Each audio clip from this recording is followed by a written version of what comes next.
জয় মা তারা। ফলহারিণী কালী পূজা ও ফলহারিণী অমাবস্যার পবিত্র দিনে এই ফল ভুল করেও খাওয়া যাবে না, তা না হলে পড়তে হবে চরম বিপদে।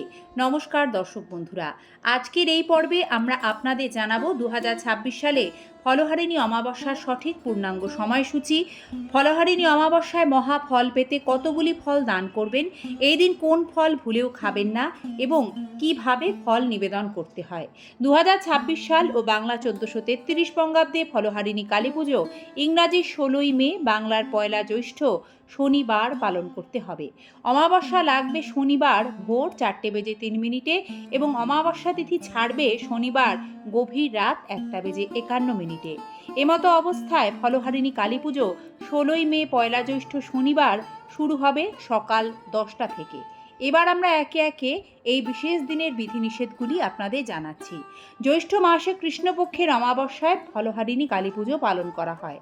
বিশ্বাস, এই পবিত্র রাতে মা কালীর চরণে শ্রদ্ধা ভরে ফল দান করলে মা কালী কর্মফল হরণ করেন, বাধা দূর হয়, মনের গভীর ইচ্ছা পূর্ণ হয়। 2026 সালে এই বিশেষ তিথি শুভ যোগে পালিত হচ্ছে। মা কালীর চরণে কিভাবে ফল নিবেদন করবেন ও কয়টি ফল দেওয়া শুভ। মা কালীর চরণে এই দিন 3টি গ্রীষ্মকালীন মরশুমি ফল দেওয়া ভালো। গ্রীষ্মকালীন মরশুমি ফল আম, জাম, কাঁঠাল, লিচু এইগুলি নিবেদন করাকেই শুভ বলে মনে করা হয়। খেয়াল রাখবেন, বিজোড় সংখ্যায় ফল দান করা শুভ, যেমন 3, 5, 7, 9 ইত্যাদি। স্নান সেরে এই দিন লাল বা হলুদ বস্ত্র পরবেন, লাল আসনে বসে সংকল্প নেবেন। বাড়ি অথবা মন্দির যেখানেই হোক এই পুজো করতে পারবেন। পুজোর আগে মায়ের সামনে একটি ঘিয়ের অখণ্ড প্রদীপ জ্বালিয়ে নেবেন, এতে সংসারের কল্যাণ হবে। প্রতিটি ফল হাতে নিয়ে মায়ের কাছে মনস্কামনা জানিয়ে একাগ্র মনে মন্ত্র জপ করতে হবে। যেমন আম নিবেদন করলে আমের ক্ষেত্রে বলবেন ওং ক্লিং কাল্লৈ নমো তং শ্রীচরণে আম্র ফলং সমর্পয়ামি। জামের ক্ষেত্রে ওং ক্লিং কাল্লৈ নমো তং শ্রীচরণে জাম্র ফলং সমর্পয়ামি। যে ফলগুলো মা কালীর চরণে এই দিন নিবেদন করবেন, মনস্কামনা পূর্ণ না হওয়া পর্যন্ত সেই ফল আপনি খেতে পারবেন না। আর সে কারণেই শাস্ত্রজ্ঞরা জানান, আগে থেকে নিশ্চিত করে সঠিক সংকল্প নিয়ে মনস্কামনা জানিয়ে কোন ফলটি মায়ের চরণে নিবেদন করবেন সেটি স্থির করে নেবেন।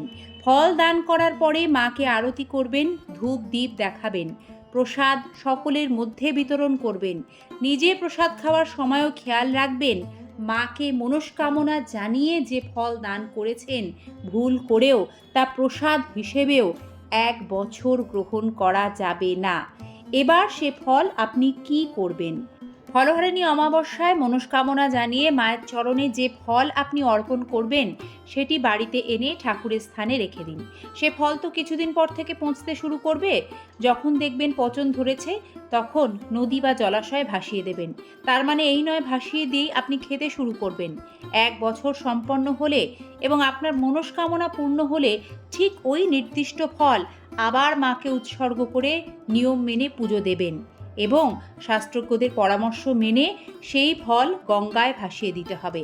তারপর আবার স্বাভাবিকভাবে ওই ফল আপনি গ্রহণ করতে পারবেন। এই হলো ফল গ্রহণের বিধিনিষেধ। দর্শক বন্ধুরা, জ্যৈষ্ঠ মাসের অমাবস্যায় ফলহারিণী কালী পুজোয় এই নিয়ম মানলে মা কালীর আশীর্বাদ লাভ করা যায়। এই দিন মায়ের আরাধনা করলে অর্থ লাভ হয়, যশ লাভ হয়, পেশাগত জীবনে উন্নতি আসে, সংসারে সুখ শান্তি বজায় থাকে। ফলহারিণী কালী পুজো করলে ছাত্রছাত্রীদের বিদ্যা লাভের পথের বাধাও দূর হয়।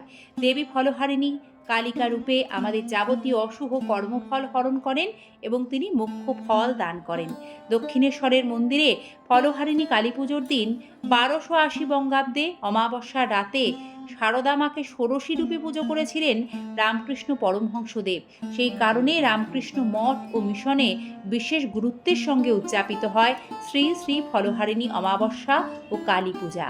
সকলকে জানাই আন্তরিক ধন্যবাদ, বিনম্র শ্রদ্ধা। জয় মা কালী। ধন্যবাদ, নমস্কার।